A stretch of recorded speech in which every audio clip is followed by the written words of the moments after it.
TalkSport Fan Network. The ultimate on-demand destination for the UK's best fan-led football podcasts. Want authentic supporter insight on all things Bournemouth? Follow Up the Cherries in all departments on the TalkSport Fan Network. Club dedicated.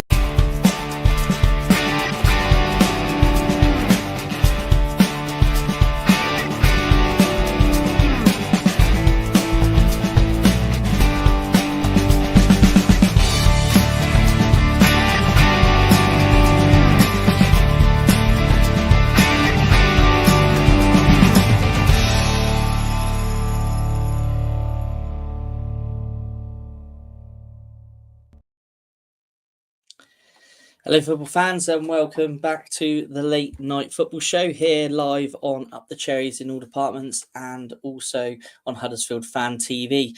And on that note, it's the perfect time to bring in my co-host from Huddersfield Fan TV, and that is Ryan. Ryan, good evening, buddy. How you doing? Yeah, good evening, Matt. Yeah, I'm doing all right, thank you. Yeah, it's good to be back on with yourself and some really good topics this evening to get into and bring it on. But yeah, doing all right, thanks. Excellent. And yeah, we have got some good topics tonight. And we've got a couple of guests in the background as well. No, he's no stranger to the show now. Tranmere fan Joe. Joe, how you doing, buddy? Not bad, yourself? Yeah, all good, buddy. All good. Nice to see you. And tonight we're going to be covering a bit on Liverpool. Obviously with their big game ahead the weekend with City. So we've got a Liverpool fan, a friend of the channel as well. We've been on his channel and he's been on ours. It's Uncle Rods. Uncle Rods, how you doing, buddy? I am great to be on your show again. Great to be on the show again. We've had some really good shows in the past, and yeah, it's great to be here. And with all these other fans, Tranmere and Huddersfield fans, it's great. It is so great. So thank you for inviting me.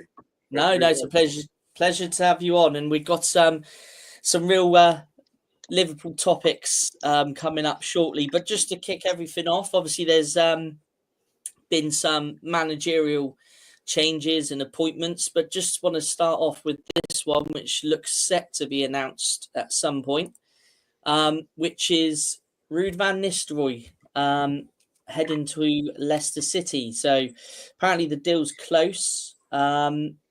Ryan, obviously, with Ruud being at Man City, God, that's completely wrong, wasn't it? At United, as a coach, and obviously he was interim for a little while. What do you think of this move? Because I think this is pretty much spot on for him. Yeah, I think it's a good move for him. It's a good step forward for him.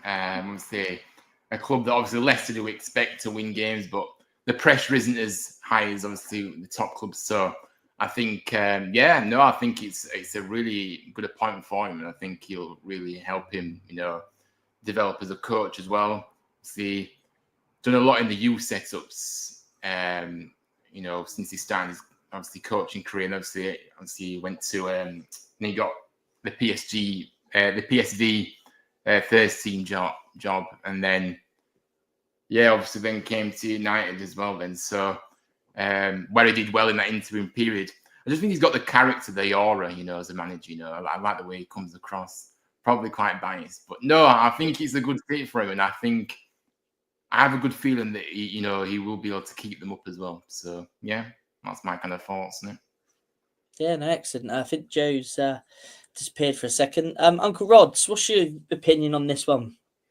Fair play to him, because I would have liked him to get the manager job at Man United, because I think what he'd done initially when he was with PSV, he left a good poster and he was actually doing well at PSV. Do you know what I mean? He had PSV in a good place. Do you know what I mean? Winning loads of games and so forth after the previous season having a poor season previously, and he brought them back up again. So I thought the natural order was going to be like Ruud comes to Man United, and then obviously when they looking to get rid of Ten Hag, well then he comes in. Do you know what I mean? But we all know at the day that wasn't to be. It's like it wants to be. Amro came in, and then Ruud was thinking, well, no, yes, I will still stay no, we don't want him. We've got our own coaching staff.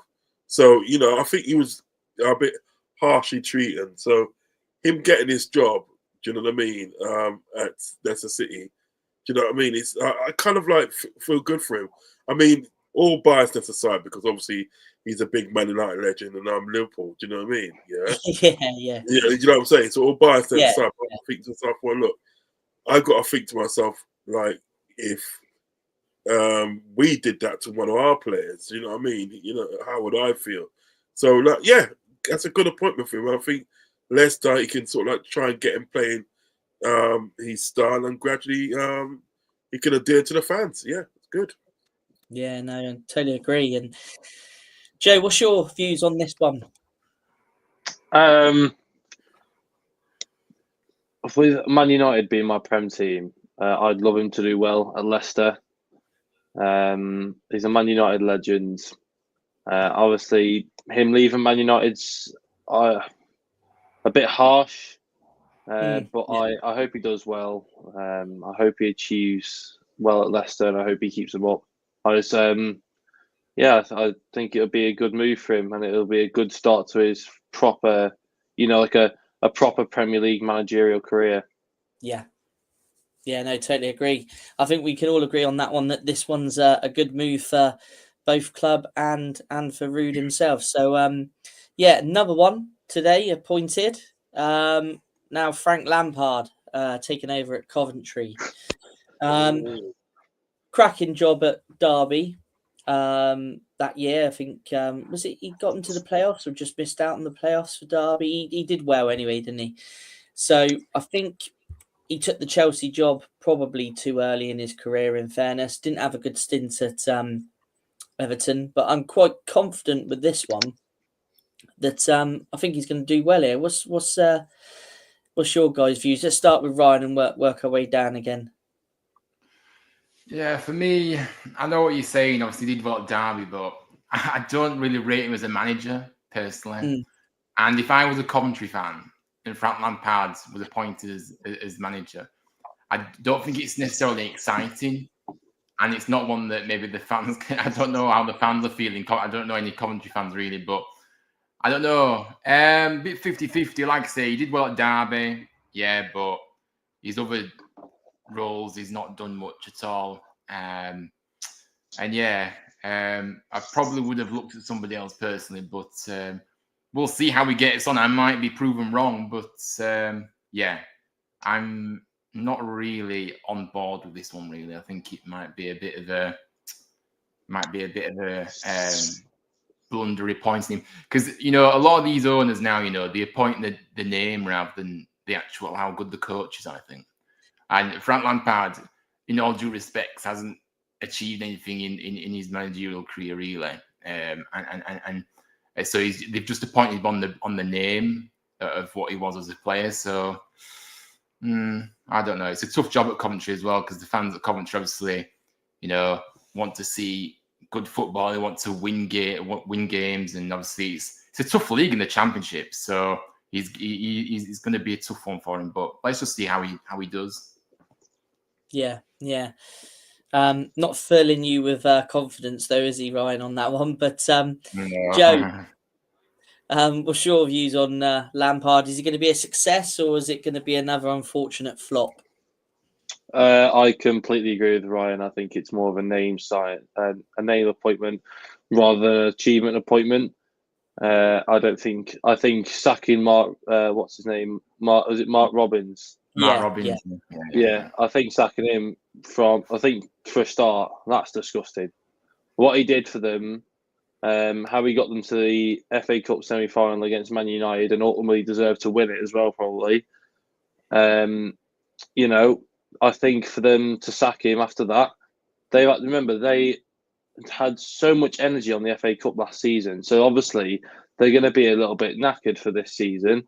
So, I think sacking him for a start, sacking him was a mistake. And then Lampard, I mean, yeah, he did all right at Coventry, but Chelsea was a bit of a disaster. Everton was just Everton, wasn't it? I mean, I don't think that's a manager issue. I think that's just Everton, isn't it? Really? Yeah. Yeah.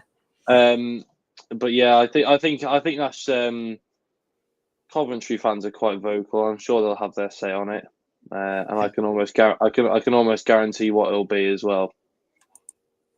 Yeah. Well, I don't know.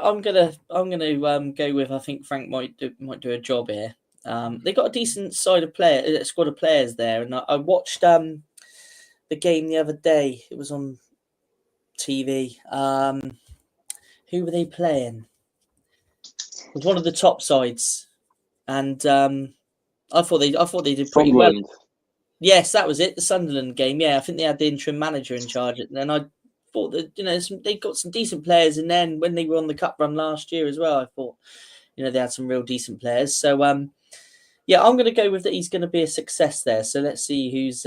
I'm probably going to be proven wrong, but yeah, Uncle Rods has just had to pop off for a couple of minutes. So what we do just in the meantime, just before we start the Liverpool segment, is we'll just have a quick look at the Champions League results from this week.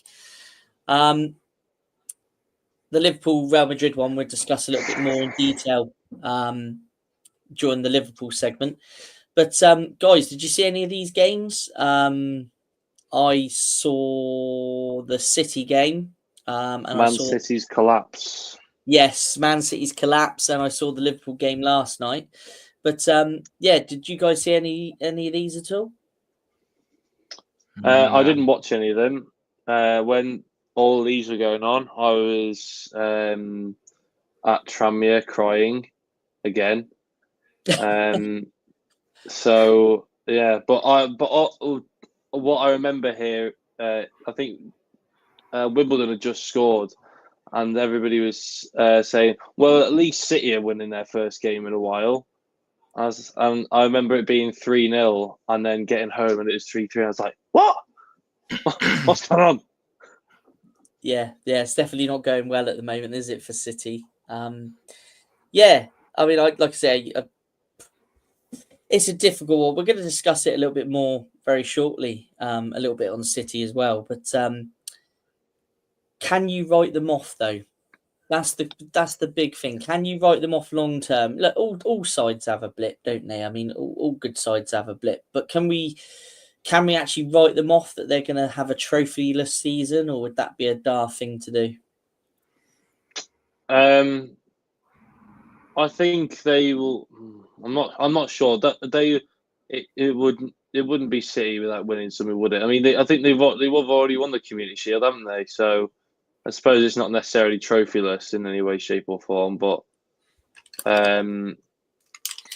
they are certainly struggling. If Liverpool win this game on the weekend, they have a comfortable 11-point, buffer at the top, so they can afford to slip up one or two games. No, I'm not slipping up, man. Not slipping up. Can't have that. I hope not. No, sorry, carry on, mate. I was about to say, not that Liverpool will slip up, but they can afford to, kind of thing. But that's just down to not being complacent then. City have just got to pull themselves together, and at the end of the day, they're missing that anchor, aren't they, Rodri? I think that's a massive factor in them not doing too well at the moment. But I won't write them off. At the end of the day, they'll get to January. They'll sign someone and add another 20 charges to their 115 that they've got, and they'll win every game for the rest of the season. Wow. Yeah, well, this is it. Ryan, should we have a look at Liverpool as Uncle Rods is back? Yeah. I've got that. Yeah, cool. Right, so Uncle Rods, just going to go through a little bit on Liverpool with yourself. Yeah. And the ultimate question at the end will be, can Liverpool win the league? But just to start off with, how have you rated the season so far? And, what are you thinking in terms of performances and players? Is everyone up to speed? And is there any players that might, I hear a little bit about Robinson sort of not maybe in favour with the new manager, but overall, how have you rated the season so far? Well, it's gone past expectations, to be honest. I didn't expect him to be doing this well. Do you know what I mean? Obviously, new manager coming in. He's coming into the new team.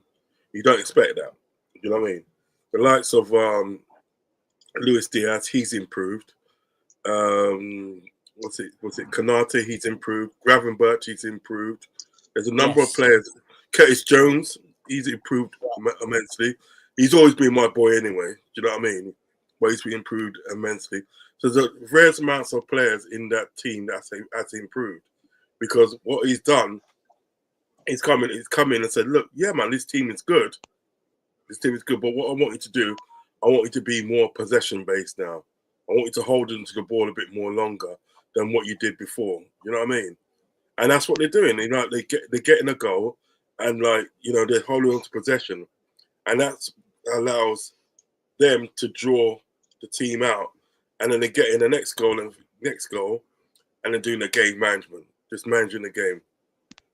If you notice it, right, Liverpool score a goal now, if they get to about 60th minute, certain times, and haven't scored again, what they'll probably do is just sit in that one goal. So right, because they think so. Well, we don't need to force the issue now because we're winning. Do you understand what I'm saying? You know, so a lot of the players that they have improved. A lot of the players that they have sort of gone past expectation. I mean, even Kelleher, he was awesome yesterday. Yesterday in the Champions League, he was fantastic. Do you know what I mean? Connor Bradley, that tackle at the day, that tackle is literally gone viral, and that reminds me of the old time tackling, no nonsense tackling. Take that ball, get up, pass it. Do you know what I mean? And that's what he done. And on Mbappe as well. He's like he knew what he was going to do 10 steps before he done it. Do you know what I mean?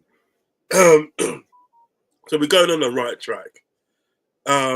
As for sort of winning the league, listen, you know what? I don't want to say anything yet because anything can happen. You know what I mean? Next year, we could suffer a wealth of injuries, and that might just give us a big setback. So I won't want to say anything yet in regards to this sort of the Premiership and in regards to the Champions League. It's a healthy position that we're in. We're in a healthy position. I'm not gonna lie, but I won't say anything yet because anything can happen. Do you know what I mean? Yeah. If we get to March, March and we've got a healthy lead, I will start believing that this could be our year. Then. Do you know what I mean? But at the moment, I don't really want to. I don't want to be like Arsenal. Do you know what I mean? You know what I'm saying? You know what I mean? Like Arsenal, they win a couple of games, and all of a sudden they're going to win the league. Do you know what I mean? Yeah. And then it comes to Christmas time, and then they can't win a game for love of the money. But a lot of these players have improved a lot. I was the first person that day, I'm not going to lie, that said, I didn't rate Arne Slot. I said I didn't rate Arne Slot. And I was kind of remember. Yeah, I remember I told you that, didn't I? I told you that. And stuff. Do you know what I mean? Yeah. And but listen, at the end of the day, if at the end of the season he comes out and he wins the Premiership or even a Champions League or something he wins something, I would eat humble pie. I would hold my hands up and say, look, I was wrong. Do you know what I mean? I'm not afraid to say that. You know what I mean? I'm saying that I'm wrong. But at the moment of the day, he started to make me believe at the day that he is good. You know what I mean?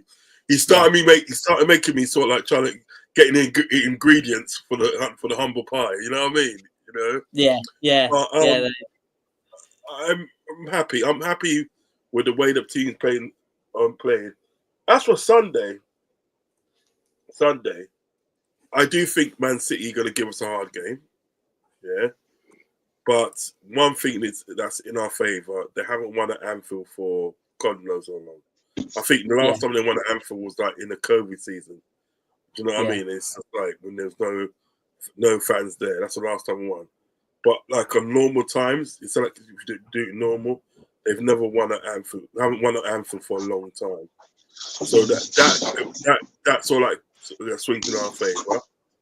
And also as well, sort of the way we're playing at the moment swings in our favour.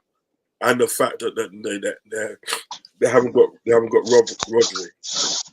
got Rodri, which is their linchpin. I mean, our friend at the bottom there was saying about them going out and buying, obviously, players in January. I mean, yeah, but they have to buy the right players. That's gonna sort of like balance the team, because you think about it. If they go out and spend a lot of money on a really good player, right?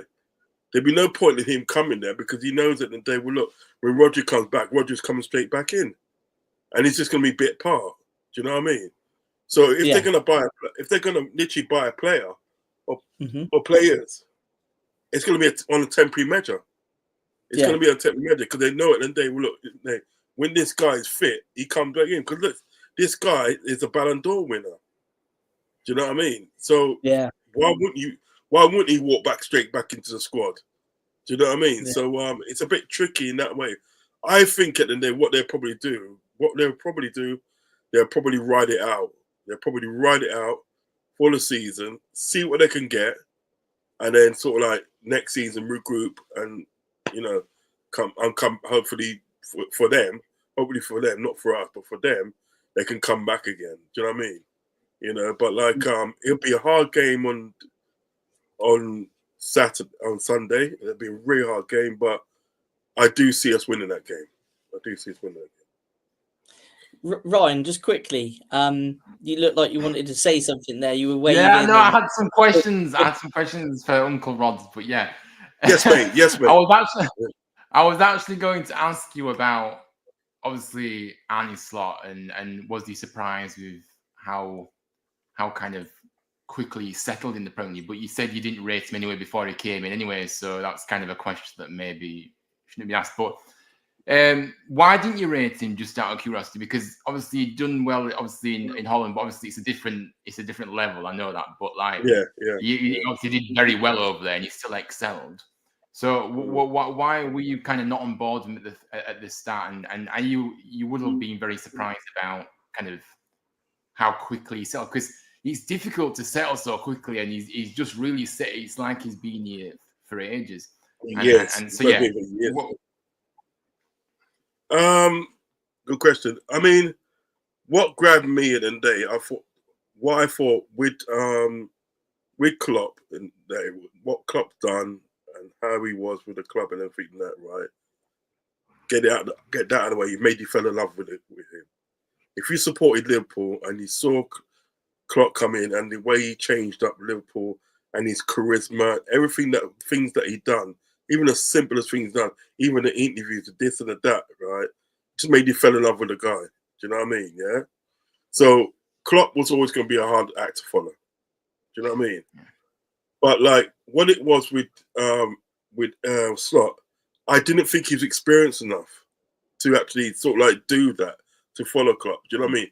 Yes, it was all right what he done in sort of like the Eredivisie, but we know at the end the Eredivisie is not a very strong league. Do you know what I mean?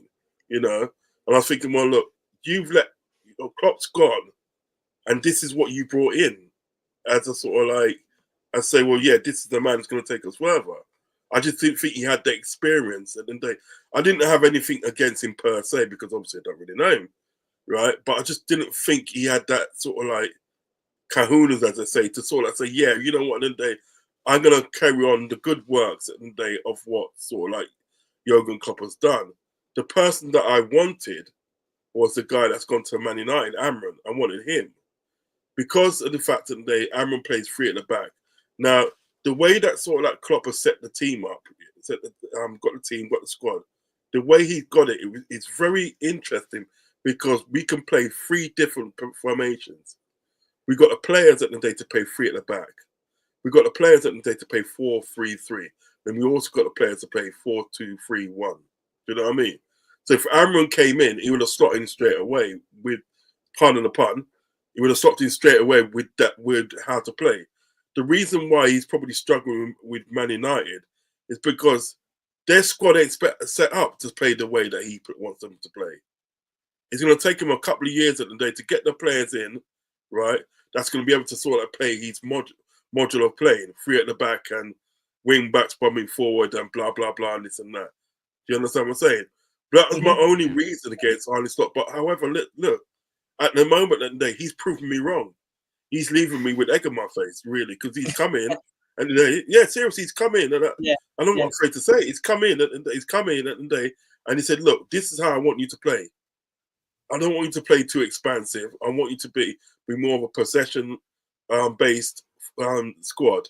I'm not saying that I don't want you to score. Yeah, go out and score your goals, right? But I want you to have more possession than what you did under Klopp. Do you know what I mean? And so far, Touchwood is working very well, because last night was a masterclass of what Slot really wants out of the team. Do you know what I mean? So kudos to him. You know what I mean? But my main thing was that I just didn't think he was experienced enough to take Liverpool to where they need to go to. Do you know what I mean? But at the moment, I have to say he's making the right steps. Yeah, definitely. Joe, what's your thoughts on Slot? Is he surprised you, or do you think he's overachieving in the short time he's been at Liverpool? Or what's your views and opinions on Slot?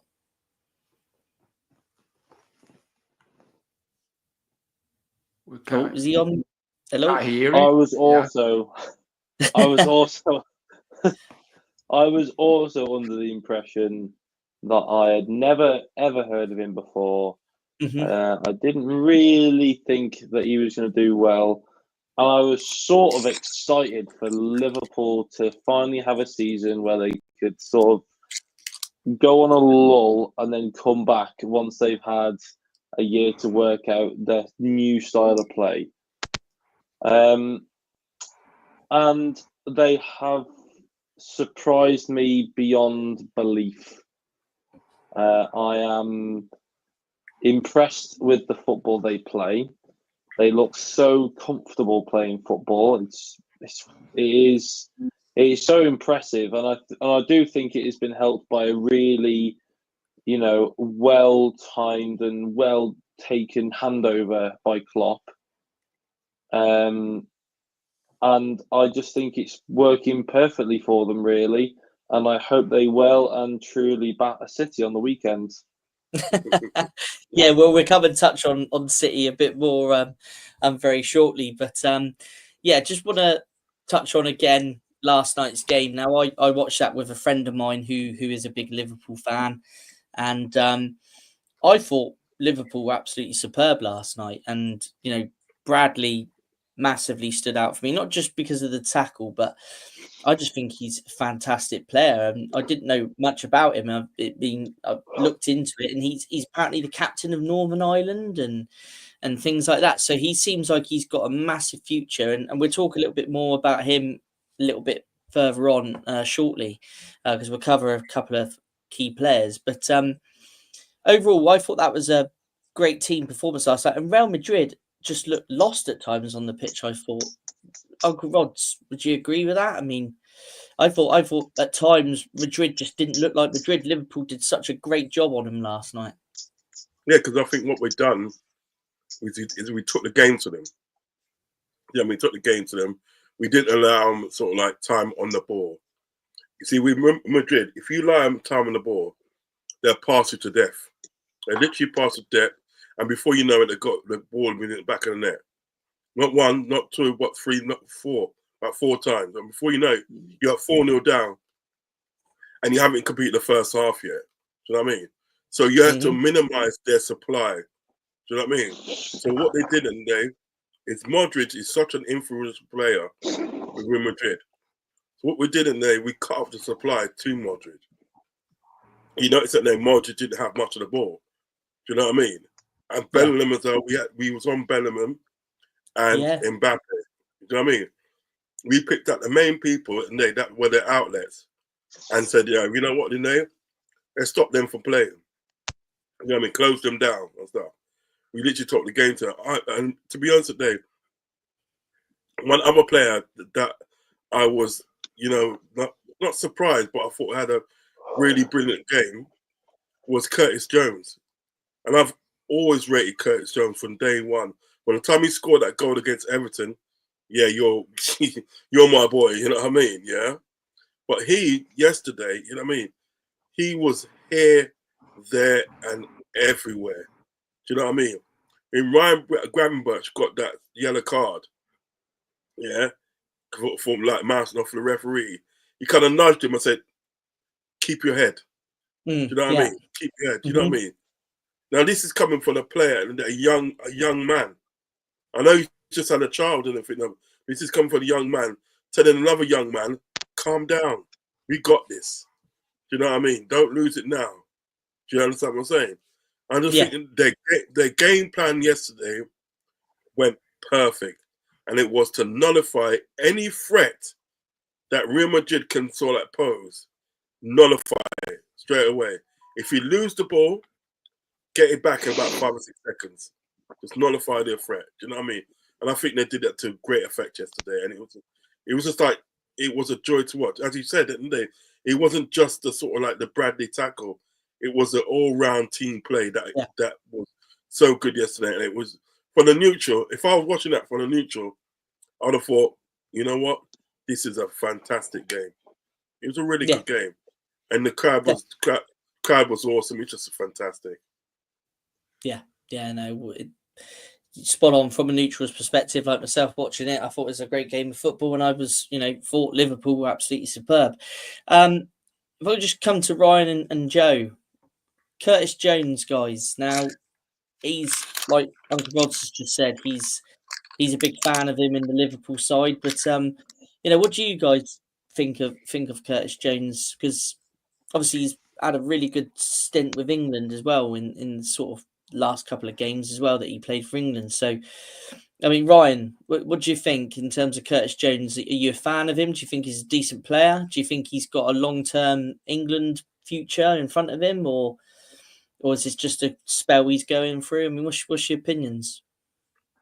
No, I think he's a very good player. He's certainly got something special about him. Still fairly young, from what I gather.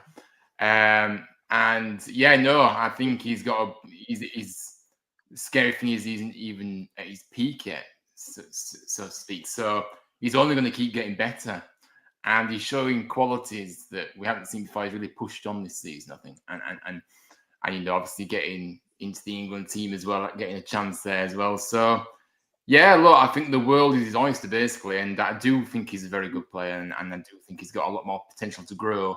But yeah, you can tell just when you watch him, he's got something special about him, hasn't he? And you can just tell. I just have that feeling when I watch him. So yeah, absolutely, I do rate him, to be honest with you. Joe, how about you, buddy? He's the type of player where you could almost see him playing in any position. You could put him in goal, he'd have a bloody good go. And he's the type of player that he just works so hard, and he's just everywhere. He's all over the pitch, and he's really impressive. As a Liverpool player, yeah, he's great. Blah blah blah blah. As an England player, I absolutely love him. Oh, he's the best player in the world. But I can see him single-handedly doing a lot for Liverpool this season. I think he's going to be a massive influence, and like Uncle Rod said, he's going to be a massive influence on some. I think on some of the older players. I think he can, he can give some of his own. Despite him being a younger football player, I think he still has the experience that he could give to other players. So, I wish him the best of luck for the rest of his career, because I think he is going to shine. Yeah, no, definitely. And I think we've kind of answered the question there, how vital he is to Liverpool in the title race. I mean, Uncle Rod's, he is going to be a very, very key player going on this season, isn't he? Oh, yes, he is. I mean, the positions that he can play, he can play left side of midfield, he can play in the middle midfield, and he can also play the 10. And he's got a few goals in him as well. He can be vital in our run-up if we want to win the league. Do you know what I mean? So it's vital that we keep the likes of this guy here fit. Do you know what I mean? Don't burn him out. Keep him fit, because you can put him with Gravenberch and he'll shine. Put him with sort of like McAllister, he'll shine. One of the games that we played at Anfield, I think it was a Brighton game, I think. Yes, it was a Brighton game. one of those games anyway. And like it was Chelsea. Sorry, it was Chelsea. And I think what it was, and you made a tactical change in the second half, where Jones was a 10, but what Jones did, he told Jones to drop back into midfield. Do you know what I mean? So then at the day, we always had a spare man. Do you know what I mean? So he can do those little tactical changes with the manager. So this guy's gonna be vital. I mean, listen, when a lot of people were slating this guy, trust me, a lot of Liverpool fans were slating this guy, saying he's too lazy, he holds onto the ball too long, he's this and he's that and everything that. I've always stood up for this guy. I said, listen, my only criticism of him is that he holds onto the ball too a bit too long. That's my only criticism of him. And you're gonna have criticism of a player. Do you know what I mean? You're gonna have it, right? Yeah. But that was my only criticism of him, because other than that, his all-round game is just great. It's just great and it's amazing. And he's skinning the ball, everything that where he was turning people in midfield. He was like turning Modric at the end of the day. 6-time Champions League winner. Yeah. He was just turning in the midfield for fun. Do you know what I mean? And stuff. So he will be vital in our race if we want to, obviously to win the title. He'll be vital, I'm telling you. So I want them to keep this guy fit. Keep him fit. Seriously. Yeah, no, it's funny that you say about your only criticism of him is that he holds on to the ball a bit too long, and that was exactly the same criticism as my mate who I was watching the game with last night. He said exactly the same thing you just said there. So, moving on from Curtis Jones, Trent, is he going, and is it the right time for him to go? Maybe, but. From what I saw of Bradley last night, I think you've pretty much got your replacement there if he does go. But he's going to be a massive loss for Liverpool, isn't he? I mean, I think he's a great footballer. I mean, as a footballer, in terms of his passing ability, and his footballing brain, I think he's a fantastic player. But do you think he's gone, Rods? Do you think end of the season he'd be a Madrid player if you believe everything you read in the papers? Not after last night.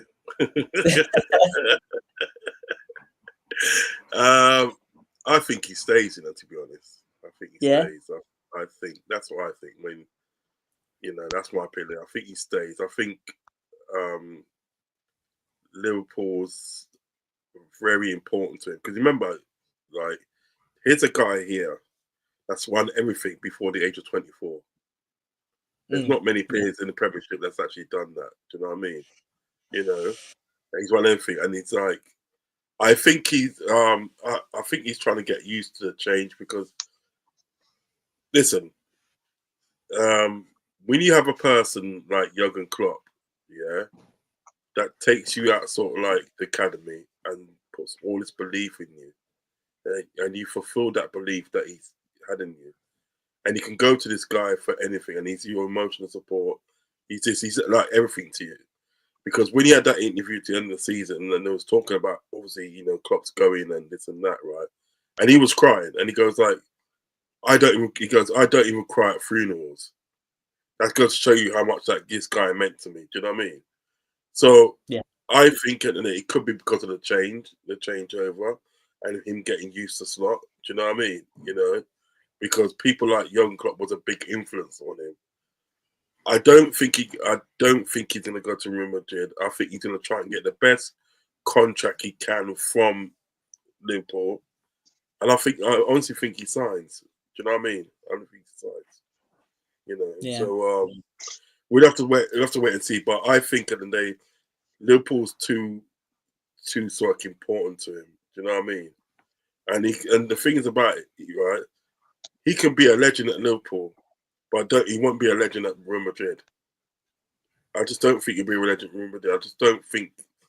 When the way they chop and change with players, the only person that's been able to sort of like keep their place as a legend in Real Madrid is Modric so far. You know what I mean? Obviously in our era. You know what I mean? It's Modric. Other than that, there's been many players that's gone there, and I think that's strikers, defenders, midfielders, and so forth. And they haven't kept their legend staying. Van Nistelrooy went there. Van Nistelrooy went to sort of like Real Madrid. What happened with him? Do you know what I mean? He was a forgotten entity.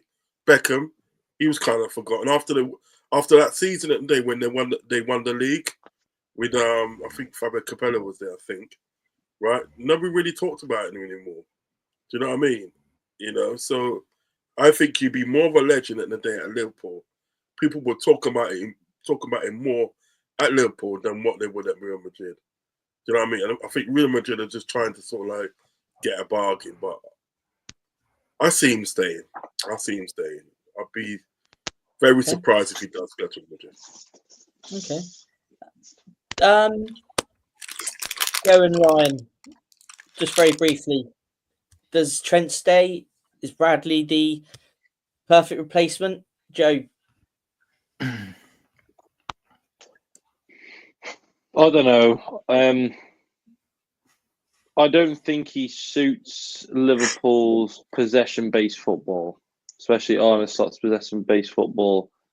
He is a brilliant passer of the ball.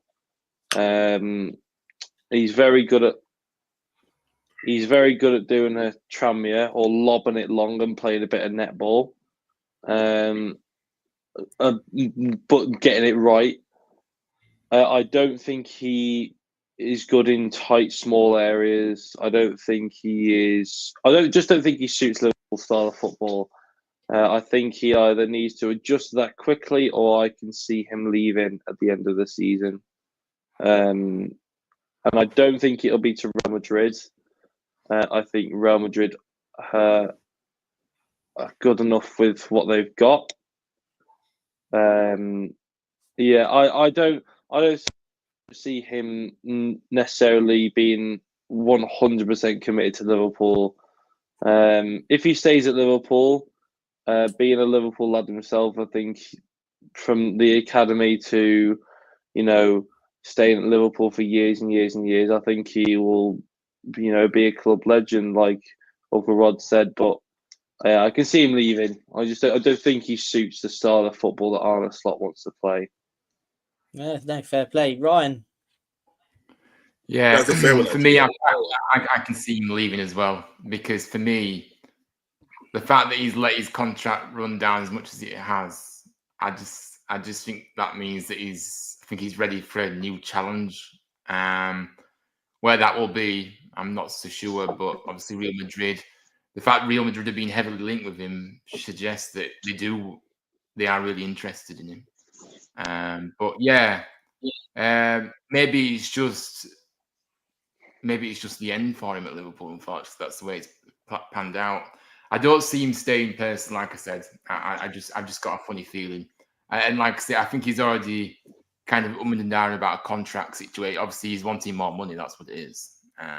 But if he's not there for the right reasons, I think Liverpool should really say, well, if you're just wanting more money, then no, we're not going to give you that. So you'll have to move on. Okay, well, let's talk about another player that's apparently rumoured to be on his way. I mean, Uncle Rod's in this sort of era of Liverpool. He is, a Liverpool legend, isn't he? And still, even now, I know is he like 32? Is he 32, 30, something like that? Yeah, 32, I think. Yeah, 32. Yeah, let's say 32 for argument's sake. Yeah, so he's still, as fit as a fiddle, and last night proved that, he can still be, competing against the best of them. But is it a case that now we think it's time that he will move on, or is he? Because I think he's got a bit of a longer deal, isn't he, at Liverpool? What's going on here? See, There's a bit of background noise somewhere. I don't know. Okay, no. Yeah, I thought someone was getting attacked there. No, listen, he's another one that I think will stay. Do you know what I mean? They'll find common ground on that, because, like, I think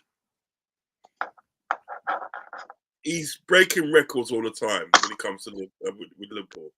You know, I mean, he's breaking records all the time. He's gone past Fowler, yeah, and I think he's 6 away from Henry, or 6 away from Henry's record. Do you know what I mean? He broke the records for scoring the most on, like, obviously in the opening games of the season. He's done that. So I think at the day, sort of like when he came to Liverpool, he literally found his club. You know what I mean? That he's sort of like happy with. I think he stays. It's just sort of like for Liverpool to say, look, give him a 2-year contract with an option of a 3rd year. Do you know what I mean? And I think he'd be happy with that. Do you know what I mean? And I think when you look at Mo now, he's still scoring goals. Yeah. So why wouldn't you offer him a 3-year contract with an option of a 3rd? Why wouldn't you do that? Do you know what I mean? He's still scoring important goals against, against Brighton, Southampton, and so on. Do you know what I mean? You know, in the Champions League, he's scoring in the Champions League. Do you know what I'm saying? He could like literally take us to sort of like, to a double. So him again, I think he stays. You know what I mean? I think he stays in it because I think the only place that he can probably go to now is Saudi, isn't it? That's the only place really. Well, yeah, that's when you look at the press. Yeah, it looks like he's heading Saudi. Yeah, but a lot of people and they're leaving Saudi because it's not all what it's cracked up to be. All these people that excuse me, that went to Saudi, they're sort of like leaving because of the fact that they sort of like the crowds are sort of like really low and this and that. Do you know what I mean? It's not. There's money there. Don't get me wrong, but like you want to be playing in front of a crowd, obviously with more than 1,000 people. Sometimes you only get about 500 people in the stand, and that's both teams. Do you know what I mean? So it's a bit of a culture shock, really, to go from playing with again playing in the stadium with 58, 60, 70, you know what I mean, 1,000 people, than going to playing to 500. You know what I mean? So I think it stays. It's just that the things with FSG, this is what makes me sick about FSG, right? Is that even when it comes to Trent, because Trent and Salah's not the only one. There's still Van Dijk, and then they need his contract starting. Yeah. My argument is, why have you let it come to this, down to this? Why have you let it come down to this? These people should be signed up last season. Last season. Trent don't want to sign. Trent didn't want to sign last season. He said, "Right, I'm gonna put you in the shop window, get some money for you." Right? Yeah. The way it is now, if we lose Trent, he can start talking to teams, in January. You know that, to sign a pre-contract. He can start talking to them, and in summer they go. So basically, we got, I think it's 25 or 26. Yeah, we got 26-year-old world star, because he's done it on the world stage. Yeah, that's literally left your club for nothing. Yeah, we'll have Mo Salah in a day, right? That breaking records left, right, and centre, leaving your club for nothing. Virgil van Dijk, which is probably the best defender in the world, leaving your club for nothing. That's not right. Do you know what I mean? So what is it today? The FSG or whoever does the contract needs to step in now and just give them what they want, because it's your fault at the day why you left it so late that they can make demands like that to you, to say, look, you know what? If you don't get what we want, we're gone. I mean, I know that Virgil is probably the most quietest one out of there, but he's probably thinking that they well, look, if I'm not going to get what I want, I'm off. What am I staying here for? Do you know what I mean? Yeah. So Liverpool got nobody to blame but themselves, in fact, because you should never ever let them go down to the last year of their contract. Do you know what I mean? And at the moment now, it's probably about last 6 months of their contract. Come on now, man. That's not good enough. Do you know what I mean? So hopefully Salah stays. Hopefully they sort something out, get these people signed up, right? and we go into the new year knowing that the day, well, look, we're still going to have Trent for another couple of years, and we're still going to have Salah for another couple of years, and we're still going to have Vert for another couple of years. But until they do that, these people like Trent and Salah and even Virgil will be questioned every time they finish the game. Some journalists are going to keep on asking them, what's the future saying? What's the future saying? So if you don't want them to say anything, yeah, sign them up. Simple, isn't it? Yeah, no, fair point. Well, let's move on to the game at the weekend then.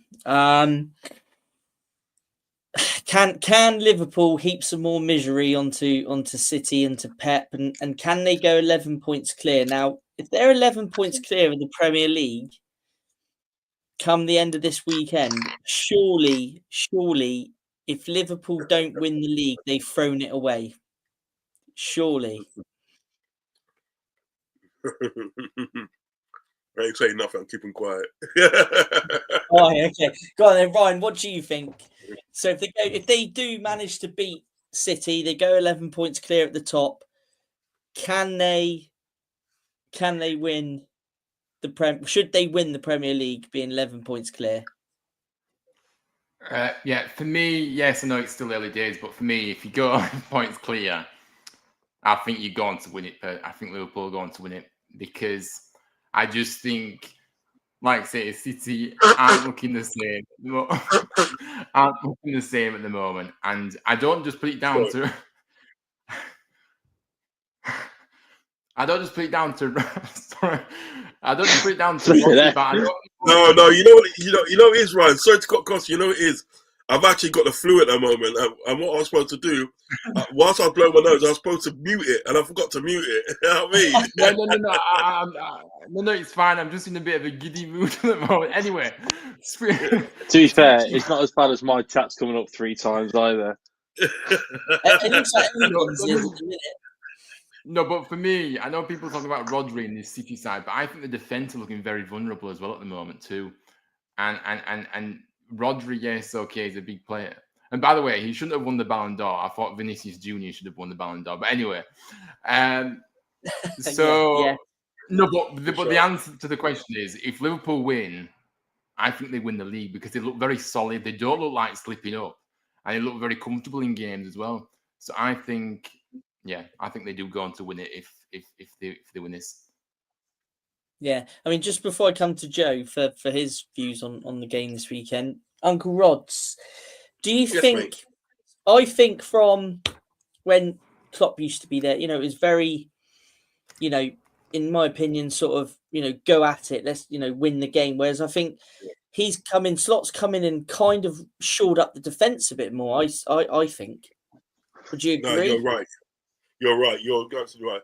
That's what I'm saying. You see, like Klopp at the day, what it was at the day, Klopp brought back the good old days. Yeah, there's no doubt about that. Because what we had before that with Brendan Rodgers, Roy Hodgson, and all that crap, that was like the bad days. Yeah. But what Klopp done? He said, like, right, all right, you want to play attacking football? We're gonna get the defenders to sort of like short the back line. Do you know what I mean? When he come in, pick the likes of Dejan Lovren, start to play immense. He was immense when he started to play with Virgil van Dijk and stuff. Do you know what I mean? So like, he's kind of short it up a bit. But then obviously he wanted to play that rock and roll football. And it was a lot of rock and roll football. Do you know what I mean? But when Slot's come in, Slot's saying it today, well, look, you can still play that rock and roll football, but you need to have more possession, yeah? And you need to be more defensive. Do you know what I mean? Like to say, well, look, at the end of the day, if you score, don't let the other team score back. Do you know what I mean? Because then you have to start working again to get that goal again. So he has shored the back line up. He's even kind of like, in some sort of way, made Trent more defensive than what he sort of like was before. Do you know what I mean? So if Trent stays and if it stays, I feel that he will like slowly come round to the way that Slot wants to play. Because what Slot's saying that look, your defender, I know you bum up and down the right wing and that, and put balls in the area, but you're a defender by trade, so I want you to defend. Do you know what I mean? And that's what he's trying to get Trent to do. So, like, he has really sort of like put some more calm on it. If we win on, obviously, if we win on Sunday and we go 11 points clear, I will start believing that we can probably do this. I set a poll on my show I had earlier on. I set a poll. I said, can Liverpool win all two, like the Premier League and then the Champions League? 78% said yes, 22% said no. So there is some belief out there that we can actually get over the line. Do you know what I mean? Yeah. You know. Yeah. So if we win on Sunday, it puts ourselves in a good position to say, look, you know what, Lene, all we need to do is not to lose. Just keep this momentum going. That's why I'm happy there's no internationals till March. You know what I mean? So keep the momentum going, and you know, as I said in the day, hopefully we can come out victorious at the end of the season. But it would install belief in Liverpool fans and even myself. You know what I mean? But I'm still gonna keep quiet a bit until, you know, appropriate times. You know what I mean? But yeah, it's true. It's true what Ryan's saying. It's true what Ryan's saying. I agree with it. Yeah. Yeah.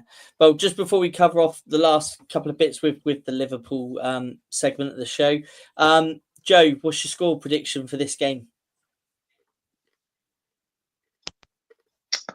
I'm going to go for a high scoring match. I think it's going to be 4-2. Yeah, 4-2 to Liverpool. Yeah, Excellent. I think Haaland. Obviously, Haaland will get 2.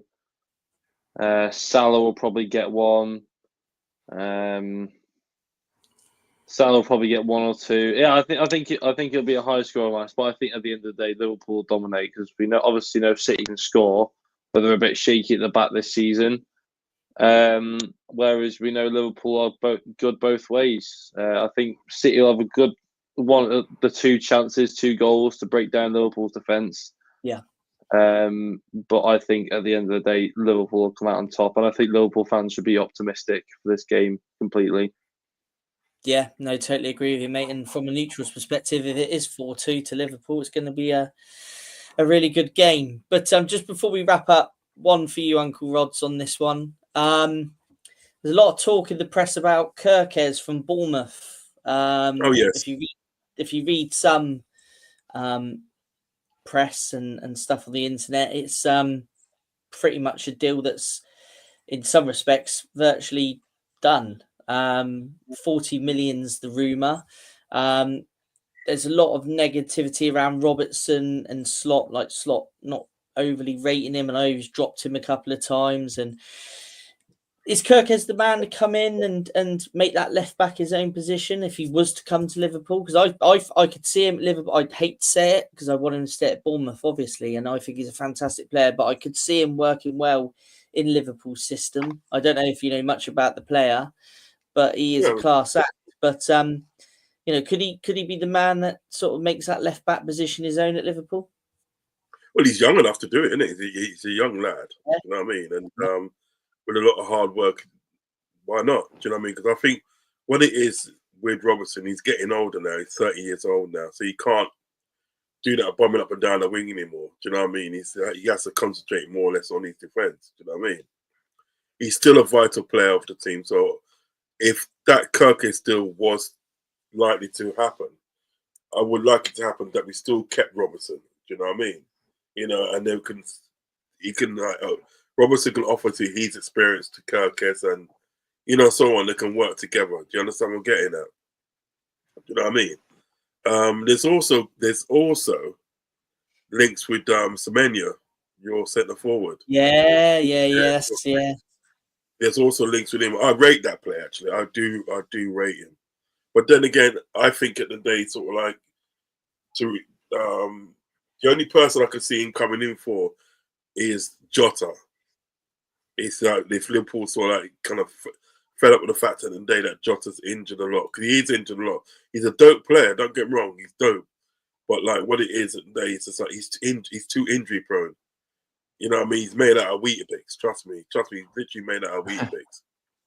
You know what I mean? And he spends a lot of time on that FIFA game, innit? The FIFA and all that. He spends a lot of time on that. Do you know what I mean? He's even got a celebration to match him, mate. You know what I mean? But like that's the only player that I can see him coming in for. Is Jota, but he's a good player. But Kirkes, yeah, I like him. Listen, you have to freshen up your team. Do you know what I mean? You have to go for the best young talent out there. Do you know what I mean? And he's one of them. Unfortunately, he's one of them. And and I think your manager, the Spanish guy, I think he's doing such a good stuff with your team. He's doing such good stuff with the team. I've got a lot of credit out for him. I like that guy. He brought in that guy. He brought in that Brazilian, isn't he? The Brazilian guy. Yeah, Evan Nelson. Yeah. And he's starting to now. Yeah, and he's started to find his feet now. Do you know what I mean? Yeah. You know, you had that guy. Was it the Colombian? Who's the Colombian guy that you had? He went to Crystal Palace in the end. Oh, Jefferson Lerma. Yeah. That's right. He's a quality player. You know, he is quality. Yeah. Did you see him in the Copa America? No. No, I watched him in the Copa America. He was brilliant. Yeah, Him and he's a class act. That's one player in the day that I was kind of sorry that Bournemouth lost, because I think lost out on, because I thought he would be really good to get Bournemouth back to where they want to be. Do you know what I mean? Do you understand what I'm saying? Like, because imagine if you had Lerma now, right, and Evan Nielsen. Ooh. Oh yeah. That'll be tasty. That'll be tasty. Yeah. Do you know what I mean?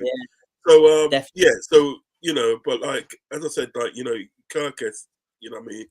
He's a good young talent, and yeah, I wouldn't be opposed to it really. Do you know what I mean? Getting him in, and because I think you have to kind of like freshen up your squad. You know what I mean? When players are reaching a certain age and they're not able to do what they're able to do, you either do two things. You either go out and buy the next best talent, or you bring up something from the academy. Do you know what I mean? And we can do both. We can bring up something from the academy, or we can go out and buy. So yeah, Kirkes, he's a good player. I've seen him a few times, and good tidy player. And I think he works on the Arnold slot. Yeah, no, excellent. Yeah, no. We'll see what happens with that one. Hopefully, it stays at Bournemouth. But honestly, thanks, Rods, for discussing Liverpool with us. We got some other segments we're going to discuss. It's up to you if you want to stay on with us. You're more than welcome. Well, I haven't really got anywhere to go at the moment, so I can stay on for another 10 or 15 minutes. Well, yeah, that's fine. Yeah, no worries. Yeah, Ryan. So over to you, buddy, on this one. I like Ryan actually. I like Ryan. He's always smiling. I like him. I am. I don't use one. I was about to say on Sunday he was sort of sat in the corner like, huh. I was feeling quite grumpy. All of a sudden today it's like, flipping heck. We're going to move on to. I think it was that plane taking off earlier that caught him in the background. Right, here we are. So here we are. I'll do that for you, mate. Yeah, I'll do that for you. So over to you. Yeah. So obviously I thought this is a good topic to kind of cover. Obviously the Swindon situation at the moment, there's a lot of discontent around their owner. So let's go to the next one. Right, come on. So back in May, I'm going to take you back to May, and I'm just going to open up because I can't actually see. The writing's too small, so I'm going to open it on my own side.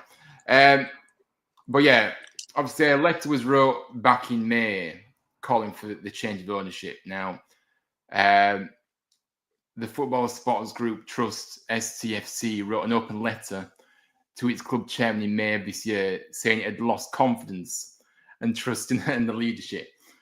In the letter, it called for the owner to put in significant investment, build a redevelopment plan, and complete transparency in communication. Alternatively, if he wasn't to do that, they called for him to sell the club to someone who could deliver if he couldn't fulfill these things that was mentioned.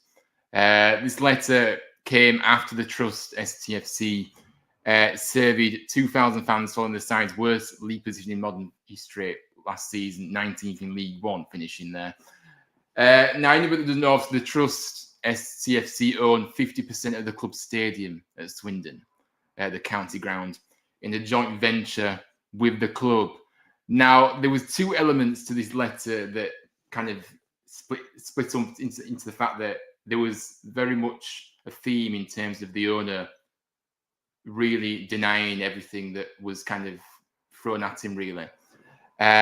So the letter read, "We as a trust led by our recent survey are today declaring we have lost all confidence and trust in the leadership and ownership of Swindon Town Football Club." It goes on to say, "We've tried to support, encourage, advise you and give you constructive feedback in order to give you the best chance of success in running the club. However, it said the feedback was met with a consistent level of denial and a version of reality which does not relate to the facts. For example, he continued to insist the club is debt-free, which it is not. The club has been found guilty also of VFL charges related to both undisclosed shareholdings and late payments. And it is clear that the club is constantly struggling with cash flow, which is obviously causing a lot of issues. Can't pay, we'll take it away. Huh? What was that? Can't pay, we'll take it away. Anyway. TV program. Yeah, but also another element to this letter was the fact that it was just a lot of the fans had lost, they just had no faith in this guy, which is obviously understandable because of what was kind of happening. Now, the trust also said, while there were many things it continues to appreciate, including the creation of the advisory board and the women's team, it hoped the results of the survey would make management see the level of feeling of the fans. It also accused the ownership of carrying out a secret plan on its future without their consultation. So going behind the backs and doing so is not a good look at all at a club. It also said, "We have no faith that a promised redevelopment of the county ground is plausible under the ownership." And finally, it says, obviously about the history. Yeah, I'm not going to go into that. But yeah, so that was kind of this is where the discontent really started, really, at Swindon, to be honest with you. Like I said, they finished the lowest point in League Two, and things were just not great there. And then on top of that, the owner was just not helping himself and not listening to the fans, it seemed, and just denying everything. If we go on to the next slide, please, moving forward to just this month. Now, moving further on, 6 months down the line, a protest group has been formed to really push for the sale of the club here. Now, a group of Swindon fans have formed to try to convince the owner to sell up now. So this is where it's getting quite serious, because this has been a 6 month spell. Nothing's happened in that period, and it's just not getting any better. So with the club having moved level on points with the bottom of the League Two, after several years of declining on pitch performance and off-field issues, which have caused multiple EFL charges, as I said earlier, a new fan-led protest group called the Spirit of 69 has been formed. This new group has the sole aim of encouraging the owner to publicly welcome interest from external parties in buying the club. Now, the owner has previously stated that whilst he would be willing to listen to offers which force his hand, he is not actively looking to sell, which is not what obviously a lot of the fan base want. They want him to be actively looking to sell. Now, this new group has been created by two former members of the trust, Terry Pierce and Dan Hunt, along with the founder of the Loved Strangers podcast and fanzine, Rich Pullen, and they plan to undergo a series of offline and online forms of protest to achieve their single aim. Now, obviously, this is going on for a while. I do apologize. I hope I'm not boring people right now. Anyways, this is a lot of detail. Pierce said Swindon Town is woven into the fabric of thousands of lives families our club for generation. And today, as a group like-minded fans, we can no longer sit on our hands and watch. The fan base is split, and we want to unite behind this single cause, because their fans obviously stand united together is their only chance, which absolutely it is. And it also goes to say we're going to need help to do it, though, and this won't be quick or easy. And obviously now there is a planned protest for the 21st of December for the game against Grimsby. So the first kind of protest, if we just move it on to the next slide, the final bit, guys. So yeah, the protest action is planned to start ahead of the Grimsby Town match on the 21st of December, with discussion with dedicated football officers at Wiltshire Police. Okay, Huntsford have a 30-year association with Swindon Town. Wherever that, I'm just going to skip through some of this because I think some of this is kind of unnecessary. If the owner doesn't have the will or desire to run Swindon Town competently as a business of significant value at the centre of our community, or the financial means to sustain it, then he has to sell the football club to someone who can. Through this protest group, we will bang this drum loudly through organising peaceful protests and encourage like-minded Swindon fans to join us in strong numbers to put our message across. And yeah, so yeah, that's about it. But hopefully you guys enjoyed. You need a round of applause for that, fella. You need a round of applause for that, man. You got right through that, pal. But I don't know what everybody else's opinion on this. But obviously, this could happen to any club, and I think the way Swindon's being run, this is what happens up and down the football pyramid at the moment. You know, where owners just have a lot of disregard for the fans. They do what they want. They don't listen to the fans. And I just think it's a sorry state of affairs here. And now they've given, the fans at Swindon have done, given 6 months, and now they just think, no, nothing's changing, nothing's happening. We need to push on now and really force him to sell now, which is a shame because you don't like to see that. But yeah, hopefully you enjoyed that presentation, and hopefully Swindon can move forward positively soon, but the owner is being very stubborn in his ways. But anyway, yeah, no, thanks, Ryan. No, it was very informative, that, and it's something that we're going to keep an eye on, isn't it? And over the next few shows, we will possibly have some Swindon fans on to discuss that further. Obviously, we've looked at clubs like Morecambe and Reading since we started these series of shows to obviously with their troubles. So yeah, we're keeping an eye on this, like we're keeping an eye on the other clubs, and hopefully for the fans, everything rightens itself out. Sorry to cut across. I'm also going to keep an eye on that as well. I'll try and feature that on some of my shows as well, because I think really and truly, this is the thing. What Ryan said as well. It can affect anybody. It can affect anybody that's got supports a club that feels that their club's not run right. Even us now, Liverpool fans. This large section of fans don't like FSG because they don't like the way that FSG running the club. Do you know what I mean? And so, yeah, I would definitely be keeping an eye on that and sort of researching it, looking into it. I'll probably do a show or two on it as well. So, yeah, Ryan, fair play to you, brother. Fair play. No, definitely, yeah. Well done, Ryan. It's definitely informative, and yeah.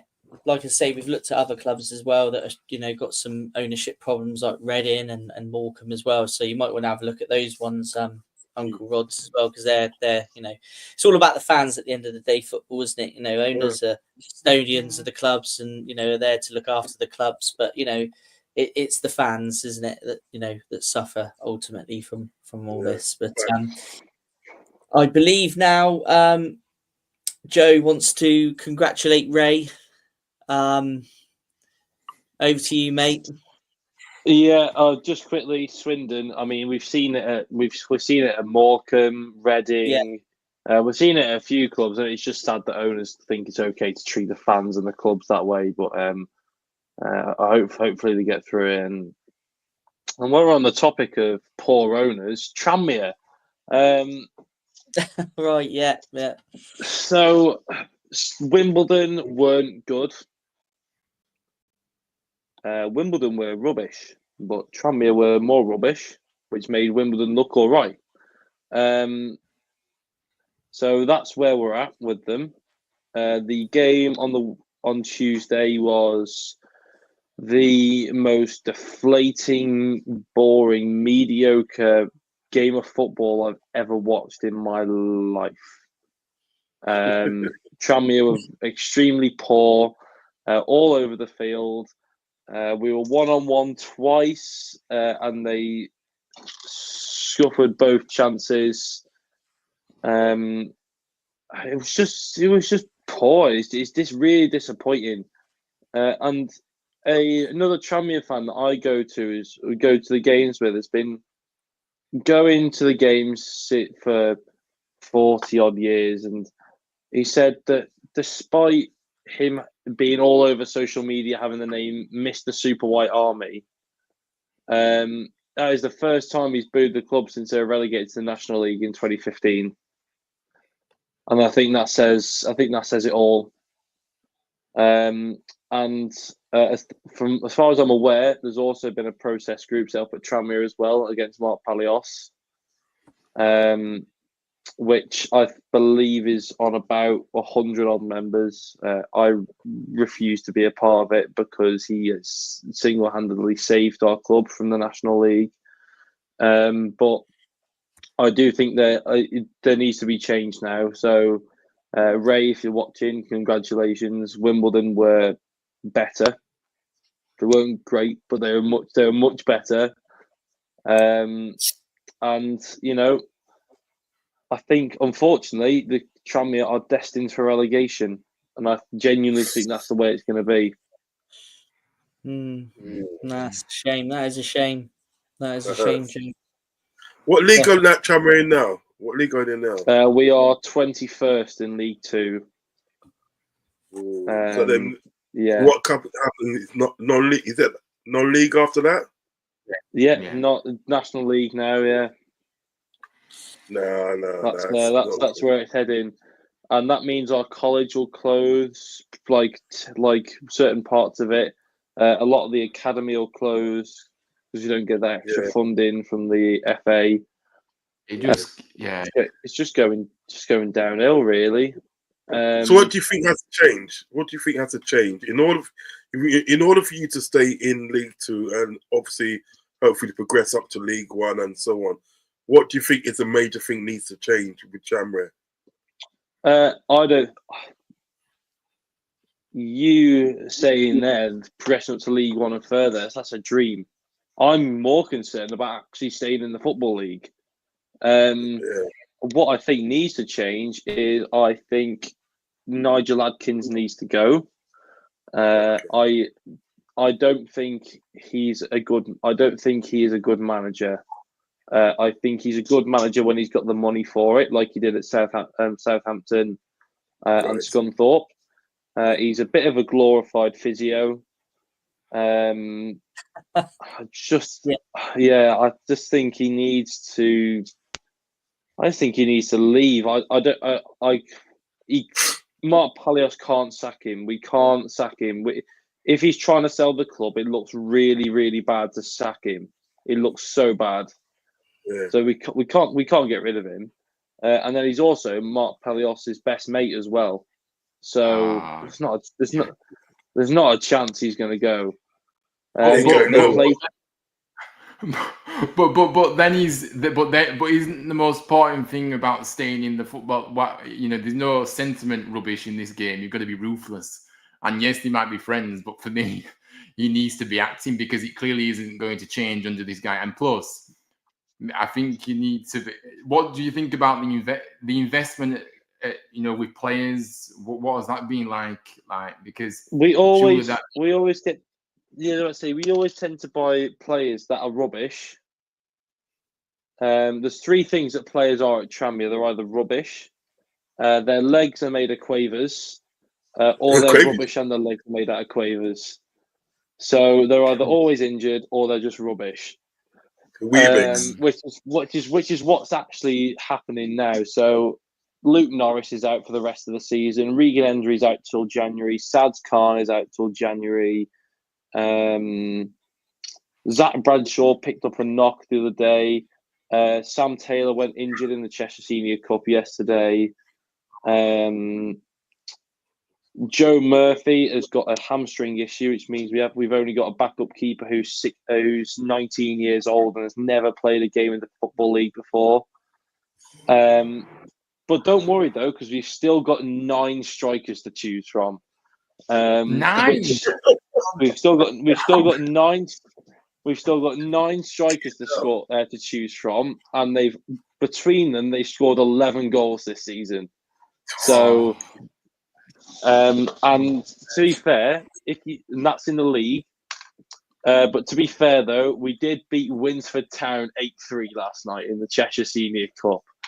Okay. So we're gonna get promoted. We're gonna get promoted to League One tomorrow, because we won 8-1 in the Cheshire Senior Cup. But yeah, it is. We've got 9 strikers to choose from. So that's Sam Taylor, Amari Patrick, Christian Dennis, Luke Norris, Connor Jennings, Sam Taylor, Sam Mann, Lucas Salvatore, and Charlie. Forgotten his name. 9 strikers. Poor me. That is 9 And strikers. can I point out that 2 of them are in the under-21s as well? I thought I'd just feel we're bad with 6 to the Bucks and not one of them are that used. Anyway. I was about to say, I think our highest goal scorer this season is Omari Patrick, and he scored 4 goals. Bleak. Looks very bleak. Hopefully it turns around quickly for you guys. I hope you do stay up in the Football League, absolutely. But it looks like it's going to be a struggle. But yeah. Yeah, I was about to say, I like I said on the podcast on Sunday, sorry, I hoped Wimbledon beat us. I hope they well and truly batter us, and they did. And I hope it sent a message. But don't What was the worry, score? 2-0 should have been about 6. Okay. Wimbledon are so fast on the counter attack. The crowd booing? Yeah. And the crowd's dwindling away then as well. The crowd's getting lower each week then, or are they pretty much the same?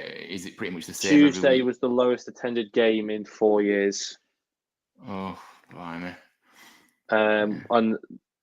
It was the lowest attended game since we come back from COVID.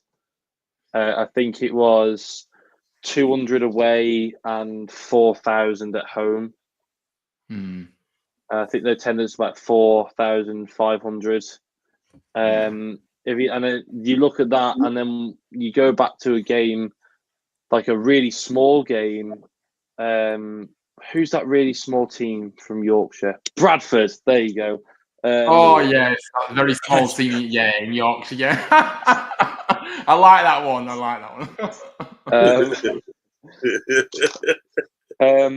We had 8,000 home fans for that, and they had 2,000 away. It's 10,000 attendance.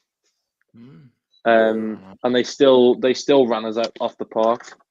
Andy Cook, of course, got his 2 goals. But yeah, Wimbledon was just poor. The Wimbledon game was just poor. The revolve. It literally got to the point where we could hear fan. I was sat like above the goal, like way back up, but you could hear fans down the. I heard one fan down the bottom said to their keeper, who was called Goodman. He said, "Goodman, if I give you 100 quid, will you run down the other end and score a goal?" It got to the point where it's like, we sort of hope Wimbledon get a couple more now, but there's just a bit naive football, to be honest. Yeah, I've given up. I just go there for a laugh now. I think the club needs to be sort of like reset. Just reset and just I was about to say it needs a new owner. It needs a new owner, and unfortunately, the ASAP Rocky deal has gone. He pulled out. He pulled out. Joe Tacopina. I was about to say Joe Tacopina is still got 3 of the 5 investors that he originally had, but they're ASAP Rocky and Rihanna had that money.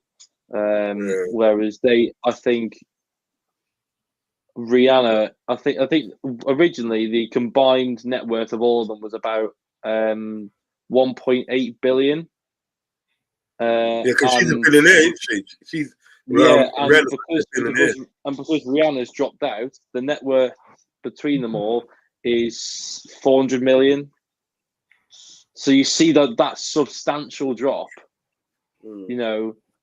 It's divided by 3, so that should be enough to. That should be enough to sort. 400 million really should be enough to sort your club out, though, shouldn't it? Yeah, surely, yeah. I say Ryan Reynolds is doing all right, isn't he? Though at Wrexham. I was say people are saying why Tranmere? Why Tranmere? It's like why Wrexham? Who would want to go to Wrexham? Why NK Dons? Why did they get a new owner and be moved places? At least Tranmere is near Liverpool. Do you know what I mean? So it's near a big city. Yeah, you know what I mean. So why not? Unfortunately, I can see. If Tranmere go down, you won't see them back in the Football League for 10+ years. That'll be sad. Yeah, well, let's hope that doesn't come to that. But yeah, I hope we don't come to that because, listen, at the day, so do you remember Swansea Cup a few years ago? They nearly went out of existence as well, didn't they? Swansea. Remember there was the time when they was literally begging for investment, and they got the investment, and they done well. They even got to the sort of like Premier League. They won the League Cup. Do you know what I mean? Although they're in the Championship at the moment, but the Championship, really, when you think about it, it's still a lucrative league. It's still lucrative. Yeah. You know what I mean? So really and truly, if the likes of sort of like Swansea could be going out of existence and get saved, I don't see why Tranmere same thing can't happen to Tranmere. And then you climb up the team. Look at Luton Town, where I live. Where I live in Luton Town. Luton spent 5 years in non-league. They spent 5 years in non-league, right? And then they come out of non-league and they climbed up the table. So they got in the Premiership. It was in the Premiership last season. You know what I mean? Although they're back in the Championship now, but again, Championship still a very lucrative league. Do you know what I mean? So it can be done. You just got to sort of like keep your fingers crossed that somebody comes in serious at the day to your club with a serious plan and says, right, you know what, this is what we're going to do. We're going to climb up. We may have to take a loss to take a win, but we're going to get there. Yeah. All we don't want an owner that's going to buy the club, run us into the ground and sell the land off to build some houses. As long as that doesn't happen, I'll be all right. Yeah, that is fair enough. Yeah. The thing is, though, as well, you don't know who you're dealing with, do you? When these owners come in, you don't, unless they, maybe well known. But if not, it's like that fear of unknown, isn't it? Kind of situation. And yeah, you got kind of at least if Joe Tacopina comes in, at least we know he's owned Bologna, he's owned a bit of Roma. At least we know he knows football. Yeah.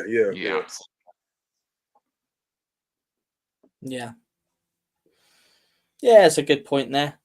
There's other teams down there in the scrap as well. So hopefully Joe Tranmere will be all good, and you guys stay up to fight another day. But yeah, I think what we're doing now is we're gonna move on to for the last segment, and then we're gonna finish off for the evening. Is Ryan's picks for the FA Cup? Ryan, over to you, buddy. There's some potential bananas amongst these.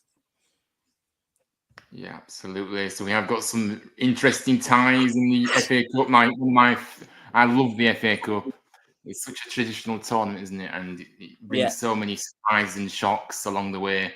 It has done over the years, and it will continue to do so, despite them scrapping the replays, which I think is absolute nonsense decision. My first pick is definitely this one. Reading versus Harbour Town, Harbour Town playing the 7th tier, I think, football. And of course, a lot of these ties are ones that I'm looking that I hope that the underdog wins, because I think that's what the FA Cup's all about. But Reading, at home, they're kind of strong at home, but you just never know. So that's my first pick. My second pick is Kettering versus Doncaster again. Kettering, who knocked out Northampton in the last round. Again, a team, Kettering, that in the 7th tier again. But they knocked out Northampton. I watched that game. It was on the telly if anybody did see it. But anyway, so can they do it again and cause an upset by beating Doncaster Rovers? We shall see, but it's going to be interesting. One, Harrogate Town versus Gainsborough Trinity, who, again, another team in the 7th tier. We like it. But again, I just think this game, if these guys pull it off, I think it's going to be an incredible story, definitely. Burton versus Tamworth, who unfortunately knocked us out of the FA Cup, which I don't want to go into anymore. I don't want to go into that. And it's very. But can they do it again? And can they beat a side in Burton who are very struggling in League One right now? But Tamworth, again, is a team that are way, way down the pecking order in the English tiers. I picked out Blackpool versus Birmingham because I think Blackpool could potentially spring a surprise here. Birmingham have kind of put their foot off the gas recently, and they did actually lose to Shrewsbury recently as well, which was a shock. I know. So it was a fantastic to see. I don't like Birmingham, by the way. Anyways, so Blackpool could potentially do it, and I hope they do because I do like Blackpool. Next up, Peterborough versus Notts County. I think obviously League One versus League Two here, so not much gap, but I do think it's going to be an intriguing time because whenever I've seen Notts County play, I really do like the way they play. And I do think when the division, but Peterborough, again, another team that are attacking team as well. So this game, I think, it's got the prospect to be quite a high-scoring game, absolutely. And Wilston versus Wickham will be my final pick of the weekend. Now, Wilston are in the National League, and obviously Wickham are high-flying at the top of League One right now, and absolutely, just on a mad one, winning game after game after game. But Wilston are at home. So, you never know when you go to these grounds, you never know what you're going to come up against. We don't know how good the facilities are at Wilston, but probably not so great. And so you never know. So that could be potentially a surprise for Wilston to pull off a shock, but probably not. But let's see. Anyway, that is my picks for the FA Cup round 2. And let's just bring on the drama this weekend and let's have a few shocks along the way. We love to see it. Yeah, I think if Wickham win this game, I think if Wickham win the FA Cup game, it'll be the 13th game in a row they've won. So, and it'll be the 29th game they've not lost in sort of ridiculous. So, I think Matt Bloomfield's a fantastic manager, for Wickham. I think he's a brilliant man. I'm not just saying it because they're on this run, but I do think he's a good manager, and he's proven he is as well. Because look at the budget that he's had to spend. He hasn't had much budget at all, and he's at the top of the league in League One. And I know it's still early days, long way to go, but still, full credit to him. And let's see if they can they continue it because it's a long season. Can they continue it? They've gone on they've gone on a long winning run, but you've got to keep winning because otherwise they're not going to stay. Anyway, we'll see what happens. Yeah, no, you're absolutely right there, Ryan. I was surprised when I saw him top of the table the other day, and I thought he's doing a cracking job there. But like you say, it is a long season, so they've got to have some momentum to stay there. But well, we're going to wrap up there for tonight. So thank you to our guests. Uncle Rod, did you want to give your channel a bit of a shout out, mate? Listen, thank you for having me on your show tonight. It's been very, very good. Learned a lot about other teams tonight, so it's been very good. You're doing some good work. So give me a word. You can catch me on Anfield Uncle Rods on YouTube, Anfield Uncle Rods on Instagram, and also on Twitter. You know what I mean? So that's where I'm at, doing fans reaction, fans preview, and all sorts of good stuff. All those good stuff. So yeah, that's where you catch me. and also on here sometimes. Yeah, no, thank you, Uncle Rods, and hopefully we can welcome you on again at some point in the future. Listen, I'm here anytime you need me. You just send me an email, and Yeah. I'm available. I'm there because it's good company, and like you guys are giving me the education tonight on other teams. Do you know what I mean? And I learned a lot about sort of like teams that obviously like Swindon. Do you know what I mean? Like the position they're in. Do you know what I mean? Which is like not a very good position. Similar to us, as I said, similar to us, there's sections of the fan base that don't like the owners and so forth. And also learned a lot about Tranmere as well, their struggles as well. So listen, it's been a pleasure being in this show tonight. So anytime you need me, just send me an email and I'll be there. Do you know what I mean? But thanks. And I say good night and God bless to Ryan and to Joe as well. Take care, love and respect. And Matt, big up, man. Take care. Yeah. Bye-bye. Yeah, and to you as well. And don't forget, if you're watching, please subscribe to obviously Up the Cherries in all departments, Huddersfield Fan TV, Uncle Rod's there. And Joe, once again, thank you for joining us. It's been a pleasure to have you on, buddy. Big up, Joe. And, we love you on this show. Big up to you. You are always welcome. And but yeah, that's it. Until the next time, everybody. We shall see you soon. I'm sure we'll do another show before Christmas, and it'd be great to see everybody again. And but until the next time, see you soon.